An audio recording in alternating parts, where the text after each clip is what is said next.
He wasn't speeding. He wasn't breaking the law. He was just driving home after a long day, until flashing red and blue lights pulled him into a moment that would change everything. What started as a simple traffic stop would unravel into a confrontation built not on evidence, but on assumption. One man's calm composure would expose a truth far more dangerous than any weapon, a truth hiding behind the badge itself. Because when prejudice wears a uniform, justice is the one that gets stopped. But as the officer leaned in, he had no idea who he was really talking to and what that revelation would cost him next. The evening sun bled into the horizon as Eric Porter merged onto the quiet streets of Sacramento. The city hummed with a familiar rhythm of rush hour fading, headlights glowing like fireflies in motion. For Eric, this drive home was routine, almost comforting.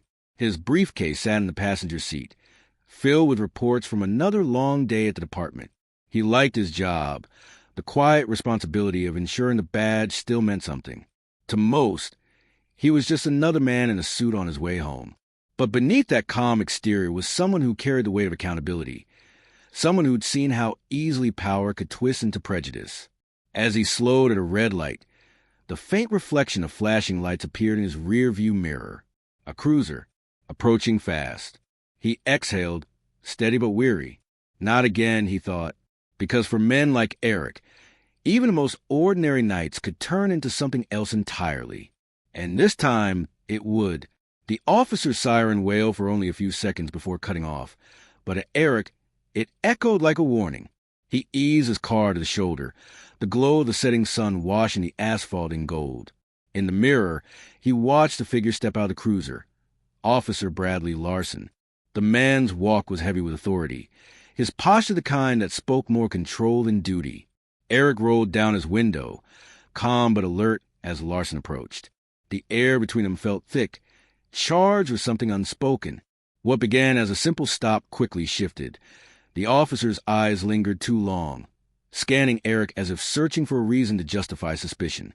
Every question dripped with implication. Where was he headed? What was he doing in this neighborhood? How could he afford the car he drove? Eric's answers were measured, precise, but they didn't matter. His composure seemed to irritate the officer more than reassure him. Larson's tone hardened, his posture grew tense, and what should have been a warning about a rolling stop became a silent test of dominance. When he ordered Eric out of the vehicle, Eric complied, though his pulse quickened. On the pavement, the heat of the day clung to the air, but the chill of hostility cut through it. Larson circled him like a predator, pretending professionalism but reeking of provocation. His questions were less about procedure and more about control. Each one meant to chip away at Eric's dignity. "Hands where I can see them," he barked, as if expecting resistance. Eric obeyed, his movements deliberate, refusing to feed the stereotype that Larson seemed desperate to confirm. A rough pat-down followed, unnecessary, invasive, a message more than precaution. Nothing. Still, Larson lingered, clearly frustrated that his assumptions weren't paying off. For Eric, the moment stretched endlessly, his jaw tight but his expression unreadable. He'd lived this kind of tension before, the kind that left no bruises but carved deep scars nonetheless. The real violence wasn't in the contact, but in the humiliation, in the knowledge that no matter his education, his position, or his calm, his skin was enough to put him on trial. Around them, cars drove by, drivers glancing briefly before turning away. No one stopped.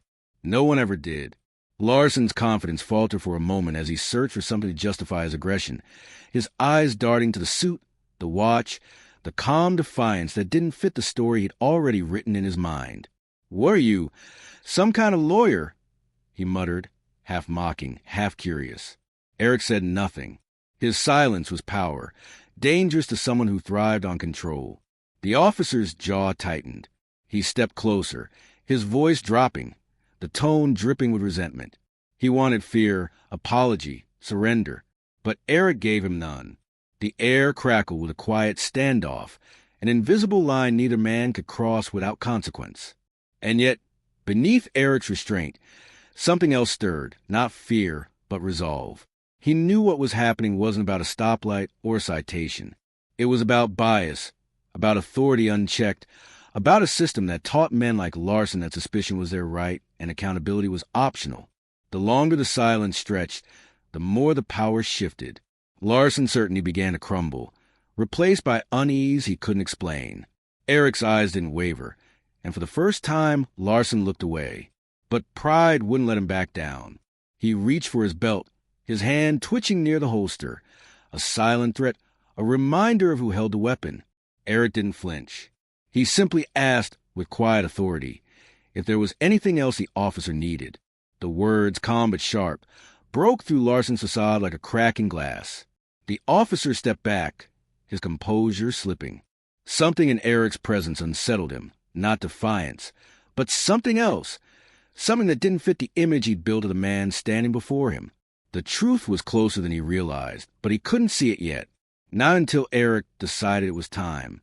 Because in the next moment, everything Larson thought he knew about this stop, this man, and this power dynamic would shatter completely. What came next would not only expose his prejudice, but redefine his fate. For a moment, time seemed to freeze, the low hum of the city fading beneath the pounding of Eric's heartbeat.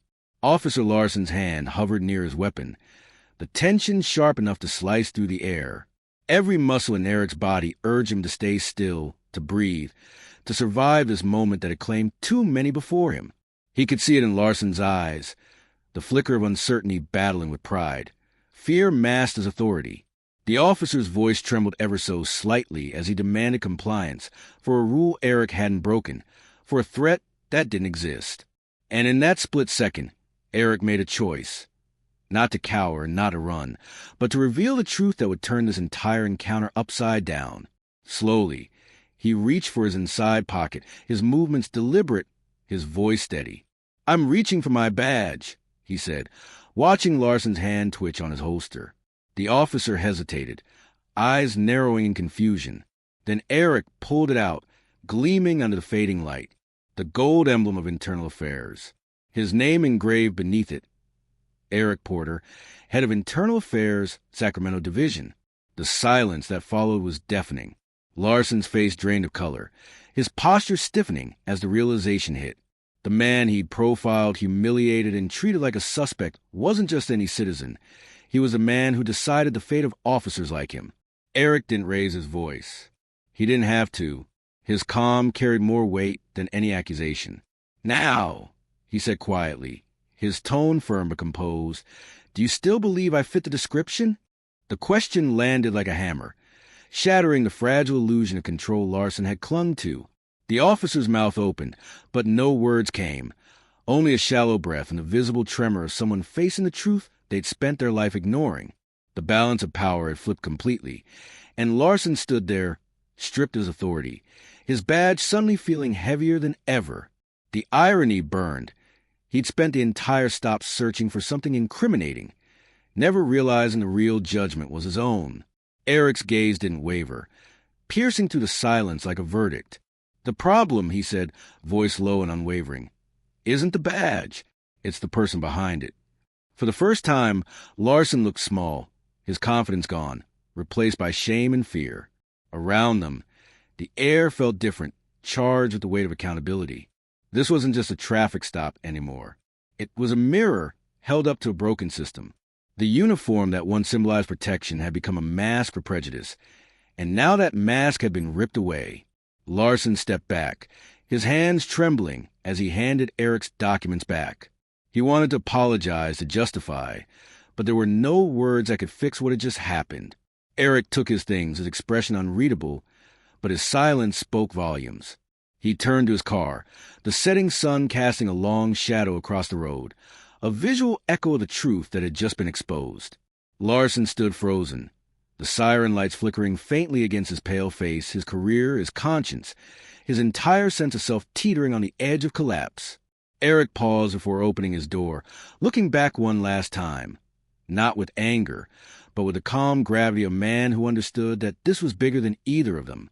"You'll be hearing from me," he said softly, and in that moment, the officer understood what true accountability looked like, not in theory, but in consequence. Eric got into his car, the engine purring to life, leaving behind not just a shaken man, but a system force to confront its reflection. The light turned green, but neither of them moved for a long while.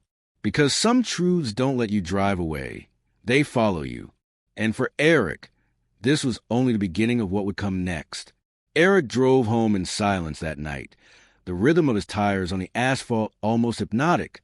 The city lights blurred past his windshield, each one a reminder how easily things could have ended differently. He had survived, not because of luck, but because of authority, because of the badge that shielded him from a system that too often saw his skin before his humanity. That realization sat heavy on his chest. He thought about how many others had faced that same flashing red and blue, without a title to protect them, without a way to make the officer hesitate. By morning, the encounter wasn't just a memory. It was a mission. Sitting in his office at Internal Affairs, Eric opened a file with Officer Larson's name on it. His hands were steady, but his heart carried the weight of every name that never made it to a report, every injustice that went unseen. This wasn't about revenge. It was about reckoning. He knew discipline alone wouldn't fix what was broken. The issue wasn't one man. It was a mindset that made men like Larson possible. So Eric pushed for reform, for transparency, for training that forced officers to confront their biases instead of hiding behind their badges. It wasn't easy. It wasn't quick. But change never is. Word of the traffic stop spread quietly through the department, whispered between shifts, carried in the looks exchanged during roll call. Some officers bristled, others reflected, but none could deny the message. Power doesn't excuse prejudice. Months later, standing before a room filled with officers and committee members, Eric spoke with the same calm authority he'd shown that night on the roadside. Justice, he said, isn't just about who we arrest. It's about how we treat the people we swear to protect. The room was silent, every word sinking in like truth too long ignored. He wasn't just addressing them. He was challenging them to see, to listen, to unlearn, because racism in uniform wasn't just a stain on individuals. It was a shadow on the entire system. As the applause began, Eric didn't smile. Change wasn't applause-worthy yet. It was overdue. Later, as he left the hall, he looked out at the city bathed in dusk, the same golden light that had once reflected off the hood of his car. The same streets, the same system, but now maybe a different future. The weight of that hope carried him forward. He knew the fight was far from over, but every battle had to start somewhere. And for Eric Porter, it started with a traffic stop that was supposed to break him. But instead, it exposed a truth we all have to face. That equality isn't real until justice is blind, and no one should need a badge to be treated with respect. So the question remains, how many more stops, how many more names, how many more lives, before we finally decide that enough is enough?